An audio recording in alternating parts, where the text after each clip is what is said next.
Before we get started, let me just show you the about page. I just got the update today. So it's MIUI 9.0 stable ROM. If you are running a beta ROM, you'll have a lot more features than what I'm going to show today. With that said, let's get started. Now this is a typical home screen. First and the most highlighting feature of MIUI 9 is the split screen mode. Now that's the feature where you can use two applications side by side. Now let me just show you that. If you go to recent apps, you have a button on the top left corner of the screen, split screen, click that, and now you can drag any of these applications to the top to open this particular application in a split screen mode. This is also another new feature. I'm trying to record the screen while I'm doing this video. Anyway, going on next, as you have seen, the split screen mode has just minimized. Now I'll open YouTube, and now it opened it at the bottom screen. Now I can resize it.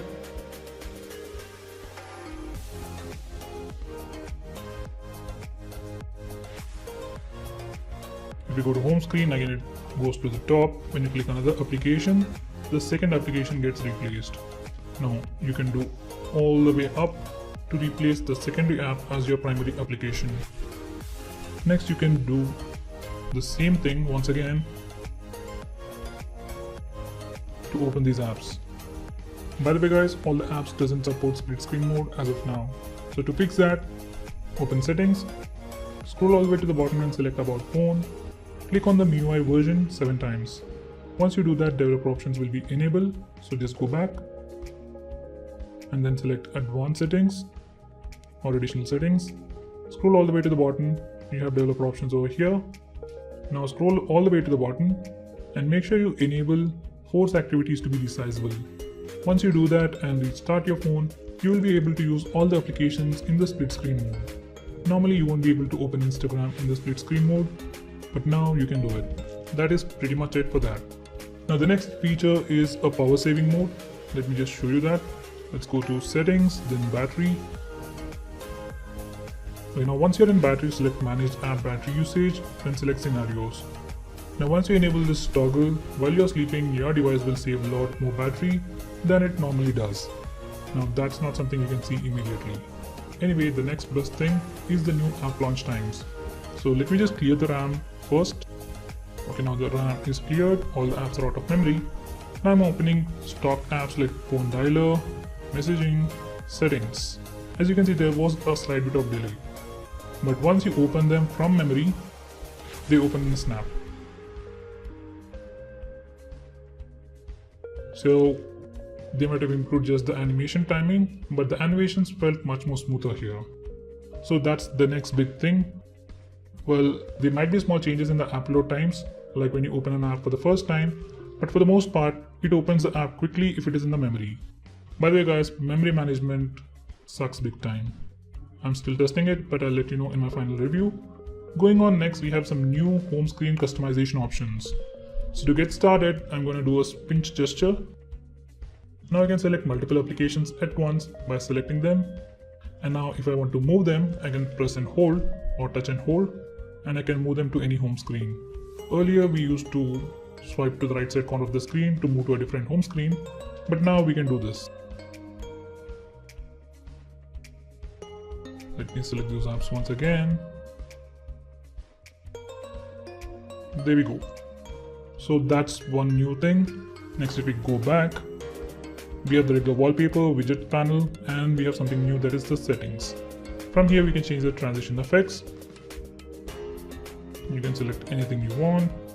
Let's go back. Next, we have the option to change the default screen. So whenever I press the home button, it always takes me to this particular screen. If I want to change this order, I can simply do a pinch gesture, then select settings, select default screen. Now I can select this particular home screen as my default home screen. Now let's go back to home. Now whenever I press home button, it always takes me to this particular home screen. Okay, going on next, we can do the same thing again, go to settings, and now we have the option to fill empty cells. So whenever there's a blank space, the new application will take up the empty space. So this option is for that. Next, we have the option to lock home screen layout. So once you enable this, you won't be able to move any of these icons. As you can see, I'm not able to move them. Can do the pinch gesture once again. I'm still not able to move the applications. Now let me disable that. Now I can move any of them. So that's how it works. Next, if you go to more, we have some more additional options, like we can change the default launcher, and we can even display the memory usage or memory status in the recent apps page. Let me first disable that, and when I press the recent apps button, I just see the cross button over here. I don't see the RAM usage. If I go back and press more and enable this toggle, go to recent page once again, now I'm able to see the RAM usage. So guys, going on next, we have quick switch.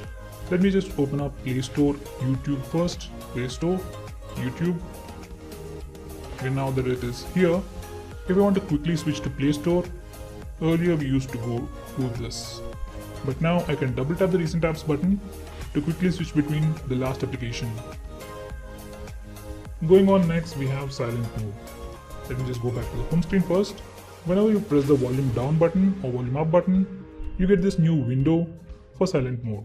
You can just click on this to enable silent mode, and we have this awesome option to automatically disable silent mode at a specific time. So we can enable it for 3 hours, 4 hours, or anything we want. We can even choose do not disturb mode instead of silent for additional automation. If you click this button, it will take you to the additional options. Normally when your phone is in silent mode, it is just silent, but in do not disturb mode, you can choose to disable just the notifications and enable ringtones for calls, or completely make it silent except for alarms. So that's the difference between sleep and do not disturb mode. Once again, we can schedule it, and we have additional options for do not disturb mode, whereas for silent, we don't have any of these. Going on next, we have a new option for the quick ball. As you can see, there is a small circle kind of thing at this corner. When I click it or drag it, I get this quick bubble. Let me show you the option first. We'll go to settings, additional settings, and then go to quick ball. Over here, I have the option to hide it after 3 seconds. So if I disable it, this quick ball is always on the screen. It gets transparent, but it is still in the way. But once you enable this particular toggle, it hides nicely under the edge. Once again, a nice improvement. Next, we have some new gestures. So in the same page, go to buttons and gesture shortcuts. So from here, we can change the long press actions of these capacitive buttons and even the power and volume buttons. Did you know there was an option to turn on the flash directly from the lock screen? It used to work like this. You need to press the home button in the lock screen to turn on the flash, press the power button once to keep it on, and press the power button once again to turn it off. So that's how it is. So guys, that was the option we used to have in MIUI 8, but now it has been replaced with Google Assistant. So let me just put it back the way it was. Additional settings, gesture shortcuts, and this has been replaced with long press menu in lock screen, and we have Google Assistant for home button. Now you can press and hold the home button for Google Assistant. Let me just set that up. Okay, now I can press and hold the home button to trigger Google Assistant. How is the weather today? Will it rain today? Okay, for some reason it's not speaking. Anyway, in the lock screen, if you do the same thing once again, Google Assistant gets triggered. Now, if you want to enable the torch, you need to press and hold the menu button and press the power button to keep it on. So going on next, let's go back to the same place, buttons and shortcuts. From here, we can close an application by using one of these gestures, show menu by pressing one of these buttons, then turn off the screen by once again pressing one of these buttons. This one is something that I would like to do. So now to lock the screen, I can simply press and hold the back button and it turns off the screen. I don't need to press the power button. Now to wake it up, I can use a fingerprint scanner as usual. So guys, these are the new gestures. Do give them a try and let me know which one you found very useful. Going on next, we have some new options to customize the notification light at the top and these backlit buttons at the bottom. It's under this notification light settings. From here, you can enable or disable notification light, light up while charging, set a specific color for calls, notifications, and messages. Going on next, we have a new change to the reading mode. Once you go to display, select the reading mode. Over here, we have the option to turn it on automatically at sunset. Earlier we didn't have this option, but with MIUI 9 we get this new feature. Now the next new change is with the dual apps. In dual apps now we can search for a particular application. This isn't something really huge, just a nice addition. By the way guys, there is a new settings panel too. I have never seen that. So this is also something new for me.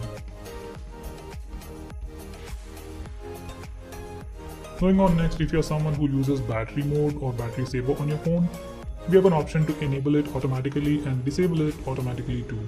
Just go to the battery saver, select battery saver. From here you can turn it on automatically based on a schedule or when the battery percentage is low, and turn it off when the phone is charged above 60%. So this is something new. So guys, the final feature on this list is the notification folder. To enable that, just go to settings and then go to notification and status bar. Over here we have notification folder. Let me just disable that for now. And we just have one notification, that's from push bullet. I can swipe left. As you can see, there is something on the right side, but I'm not able to open it. Now once I enable this toggle, I'll be able to access it. Now I can say if this application or this notification is important or not. If I select not important and press unimportant, every time I get a notification, it will show up in this particular folder. That's the notification folder. So when I click this, I'll see all my unimportant notifications. So you still get them, but you won't be constantly interrupted. Now to send it back or to make it important once again, simply do the same thing once again and click this button.